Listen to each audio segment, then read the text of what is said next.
Today we're skating the tiniest wheels that Spitfire makes right now. These are the 43mm Lil Beatdowns that are 25.4mm wide and have a riding surface of 13.1mm, which is so small. I have skated 39 and 45mm wheels from Boardy Cakes before, but the smallest wheels Spitfire made until now were the 50mm Little Smokies. Now skating a tiny wheel like this, but having them in Spitfire's Formula 4 99 durometer, these should feel so much better being such a high quality formula. Usually tiny wheels are super fun, but they feel horrible because of how small they are, especially if you're riding on a rough surface. I'm going to chuck these on my 10.75 inch wide boy setup, which should make it feel a whole lot lighter and easier to skate. Plus I'll be sitting a lot closer to the ground with these, which will give me a quicker snap when I'm popping. So let's set these up, head to the park so I can get used to them a little bit, let you guys know how they're feeling, and then there's definitely some challenges we need to do on these little things.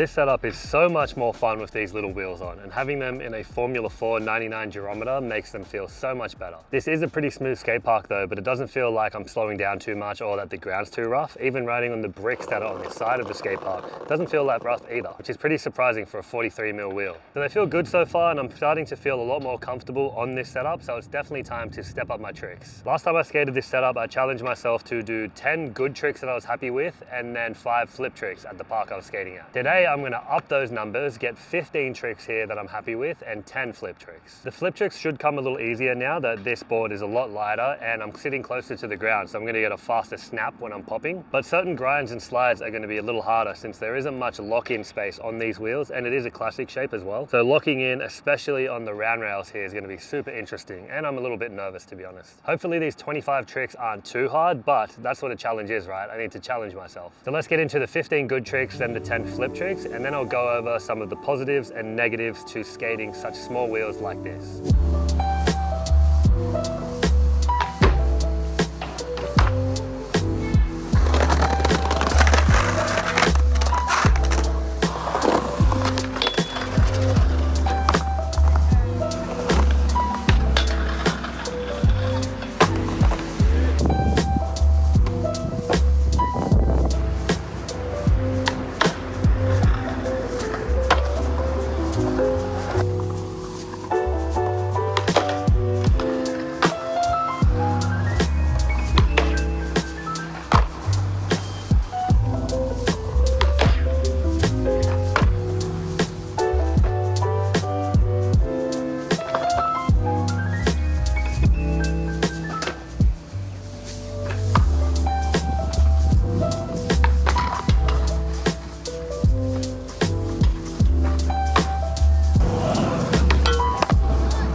pop, but I'll take it.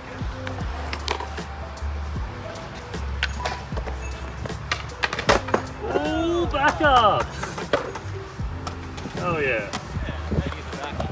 Thank you. Okay. Now I know I said I was going to do 15 good tricks and then 10 flip tricks, but I miscalculated how much time I actually had for this session, so I didn't have enough time to do the full session, so I had to narrow it down and do 10 good tricks I was happy with and then 5 flip tricks again. But the positives of skating super small wheels like these 43 mils or anything pretty much below 50 millimeters is that obviously it's going to make your board lighter, which is going to help technical skating, so you're going to be able to flip your board easier and jump higher. Another thing is that your setup sits closer to the ground, so you're going to get a quicker snap because your tail is going to pop faster because of the angle of your wheels, because they're smaller and they sit closer to the ground. The third thing this is going to help is manuals. I felt really stable with manuals today, and that's because it's such a small wheel, there's less of a radius curve for you to balance when you're manualing, so manuals feel more solid on smaller wheels. Now, negatives of having such small wheels like this or anything from 50 mil below, number one is what I experienced today trying to feeble grind that damn rail. It's such a small lock-in point because the wheel's so small, especially with a classic shape. So it took me so long to feeble that rail because it kept slipping into a board side, so I couldn't get harsh pinches with these wheels. As well as doing the nose grind on the outledge, that was like slipping out as well. I wasn't able to lock in too much with the nose grind. That was pretty scary and pretty hard to do. So it's harder to lock in. Second thing is you can only skate smooth plaza style skate parks like this one, or if you're skating a street spot, it has to be a tiled smooth plaza as well, because there's no way you're going to be street skating on a rough terrain or hitting an old skate park on small wheels like this. So you're limited to only smooth surfaces. And third negative would be the speed. Because they are so small, each rotation of that wheel has to go and go and go. Like as you're rolling, it has to rotate so many times. It's such a small wheel and you feel it. Your board rolls really slow when you're on small wheels. So speed suffers a lot too. For me, I purposely put my Bones Reds big ball bearings in these so there was a little less friction and help them roll a bit better. So they're the three positives and negatives that I've experienced skating small wheels like these, but let me know if you have any other experiences and put it in the comments below. So I hope you enjoyed this video and my session on these 43mm Lil Beatdowns from Spitfire. It's sick that they have the Formula 4 99 geometer wheel in such a small size. But for a little deeper look into the positives and negatives of small wheels, check out this video here where I rode the 45mm Boardy Cake wheels. They were a 97A though, so they're a little softer, but also a super fun session on those wheels, and I dive a little deeper into the positives and negatives of small wheels for you guys that are interested, so check that out right here.